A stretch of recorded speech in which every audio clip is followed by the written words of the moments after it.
Bom dia, Cristo ressuscitou. É com muita alegria que nesse dia 25 de julho, 17º domingo do tempo comum, e o tempo comum é o tempo da alegria, é o tempo da esperança, que estamos aqui para juntos escutarmos a palavra de Deus. Cada domingo é o dia ápice da semana, é o primeiro e é o último, é o início e é o culminar de toda uma revelação. Cada dia de domingo temos a alegria de ter 4 leituras para poder mergulhar mais profundamente no coração de Deus. E hoje vamos ver como o Senhor, Ele multiplica o seu alimento, Ele vem verdadeiramente saciar-nos no mais profundo do nosso ser. 2 Reis 4, 42 a 44. Vem um homem de Baal Salisa e trouxe para o homem de Deus pão das primícias, 20 pães de cevada e trigo novo em espiga. Eliseu ordenou: oferece a esta gente para que coma. Mas o seu servo respondeu: como hei de servir isso para 100 pessoas? E ele respondeu: oferece a esta gente para que coma, pois assim falou o Senhor: comerão e ainda sobrará. Serviu-lhes, eles comeram e ainda sobrou, segundo a palavra do Senhor. Que bonito perceber que o Senhor tem esse alimento que multiplica, esse alimento que vai saciar os nossos corações e esse alimento que vai alimentar o cêntuplo. 100 pessoas aqui nos dão essa imagem de tudo que multiplica com a palavra de Deus, tudo que se multiplica com o alimento eucarístico, com o alimento da palavra que o Senhor nos dá. Comerão e ainda sobrará. É isso que nós fazemos experiência cada domingo, quando nos é dado o pão do céu, o pão eucarístico, comerão e ainda sobrará.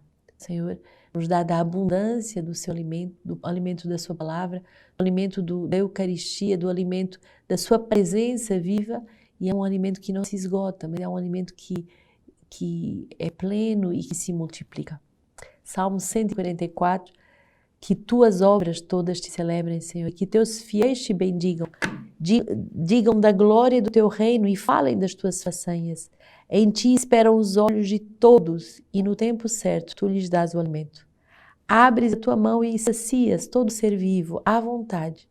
O Senhor é justo em seus caminhos todos e fiel em todas as suas obras. Está perto de todos os que o invocam, sinceramente. Bonito perceber que o Senhor é um Deus próximo, é um Deus que nos escuta, é um Deus que nos fala, é um Deus que vem nos saciar. Quantas pessoas vivem umas vidas insatisfeitas, insaciáveis, vidas que parecem não encontrar a plenitude, vidas que parecem não ter sentido, não ter sabor de vida eterna.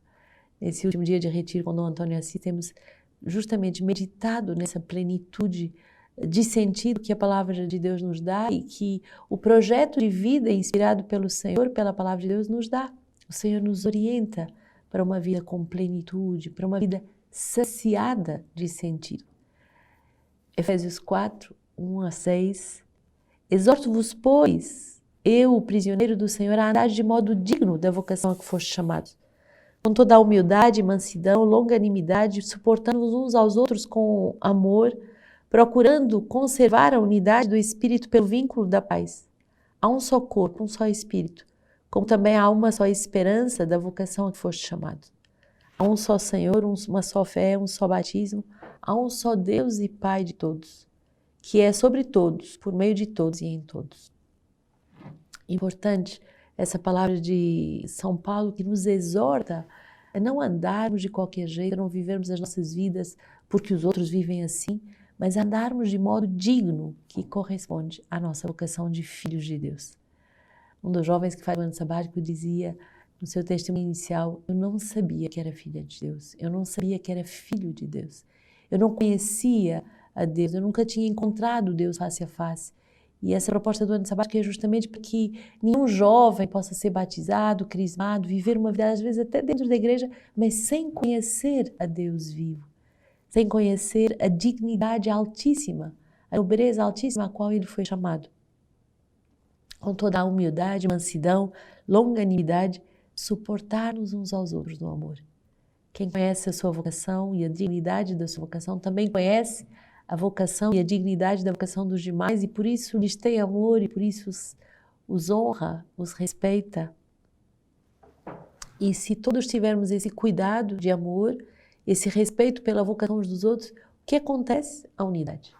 Um só corpo, um só coração, uma só alma, uma só esperança, um só Senhor, uma só fé, um só batismo, um só Deus e Pai de todos e que vai governar sobre todos. Que o Senhor nos dê esse olhar benevolente sobre as almas, que o Senhor nos dê esse olhar consciente da dignidade da vocação de cada um e por isso um olhar que faz a unidade, um olhar que valoriza o outro, valoriza a sua própria vida e por isso constrói a unidade do corpo de Cristo. E agora é tão bonito, João 6, 1 a 15, uma passagem belíssima daquilo que o Senhor nos chama com a palavra de Deus, a passar para outra margem, a entrar numa nova profundidade, a entrar no novo amor da palavra de Deus. Depois disso, passou Jesus para a outra margem do mar da Galileia, ou de Tiberíades, e numa grande multidão o seguia, porque tinha visto os sinais que ele realizava nos doentes. Subiu então Jesus à montanha e aí se sentou com seus discípulos. Estava próxima a Páscoa, a festa dos judeus. E levantando Jesus os olhos e vendo a grande multidão que a ele acorria, disse a Filipe: onde compraremos pão para que eles comam? Ele falava assim para pô-lo à prova, porque sabia o que iria fazer. E respondeu-lhe Filipe: 200 denários de pão não seriam suficientes para que cada um recebesse um pedaço. Um dos seus discípulos, André, o irmão de Simão Pedro, disse: aqui há um menino que tem 5 pães de cevada e 2 peixinhos. Mas o que é isso para tantas pessoas? Disse Jesus: fazei com que se acomodem. Havia muita grama naquele lugar. Sentaram-se, pois, os homens em número de 5.000 aproximadamente. Tomou então Jesus os pães e, depois de dar graças, distribuiu-os aos presentes, assim como os peixinhos, tanto quanto queriam. Quando se saciaram, disse Jesus a seus discípulos: recolhei os pedaços que sobraram para que nada se perca. Então os recolheram e encheram ainda 12 cestos com os pedaços de 5 pães de cevada deixados de sobra pelos que se alimentaram. Vendo o sinal que ele fizera, aqueles homens exclamavam: este é verdadeiramente o profeta que deve vir ao mundo. Jesus, porém, sabendo que viriam buscá-lo para fazê-lo rei, refugiou-se de novo sozinho na montanha. Bonito perceber esta alternância de momentos em que Jesus se refugia na montanha para orar, para escutar a palavra de Deus, para fazer a sua lexio, para meditar a palavra, para escutar a vontade do Pai, e os momentos em que Jesus desce a montanha e vê a multidão. Vê o grito da multidão que o segue, vê as necessidades da multidão, vê a fome e sede de sentido daquela multidão. Jesus não vive a vida de oração como um refúgio que o afasta das realidades temporais, mas ao contrário, quanto mais contemplativos somos, mais missionários somos. Quanto mais unidos ao Senhor, mais unidos às pessoas. Quanto mais capazes de escutar o grito de Deus, mais capazes de escutar o grito das pessoas. Impressionante. É como Deus que vai alargando o nosso coração até as dimensões do mundo inteiro. E por isso nada nos é indiferente. A comunidade se prepara para fundar uma casa nas Filipinas. Por quê? Porque esse povo não nos é indiferente. O grito de tantos jovens que buscam a palavra de Deus, que precisam ser formados nas Filipinas, nesse grande continente da Ásia, não nos é indiferente. Mas onde recebemos isso? Na oração. É na oração que Deus abrasa o nosso coração, é na oração que Deus dilata o nosso coração, é na oração que Deus dá mais capacidade de amar, de servir, de ir mais longe ainda para formar. E é bonito porque esse milagre da multiplicação dos pães é sinal da grande multiplicação de graças que Deus quer fazer na nossa vida. Essa Eucaristia que nunca acaba, essa Eucaristia que vai saciar profundamente os nossos corações, é essa Eucaristia que verdadeiramente nos torna capazes de viver uma vida plena de sentido, mas uma vida também que dá sentido às outras existências. Uma vida que se põe a serviço, uma vida que serve para servir. Hoje, o Senhor quer nos continuar a falar através da segunda carta aos Coríntios, com São João Crisóstomo, bispo no século IV, e ele vai nos falar que o coração do apóstolo transborda de alegria, mesmo no meio de tanta tribulação. Como é possível isso, senão pelo poder da palavra de Deus? Transborda minha alegria em toda a tribulação. Paulo de novo fala sobre a caridade, refreando a dureza da advertência. Depois de tê-los censurado e repreendido porque amados não haviam correspondido ao seu amor, mas haviam se separado do seu afeto para se ligar a homens perniciosos, de novo suaviza e acerba repreensão, dizendo: acolhei-nos em vossos corações. Como quem diz, amai-nos. Não é pesada a graça que pede, e é de maior vantagem para quem dá do que para quem recebe. Não disse amai, mas algo que transpira compaixão. Acolhei-nos em vossos corações. Bonita essa forma de pedir a alguém. Acolhe em teu coração, abre o teu coração, deixa que eu adentre no teu coração, faz espaço, dilata o teu coração para acolher o meu mistério. Quem foi que nos arrancou de vossos corações? Quem nos expulsou?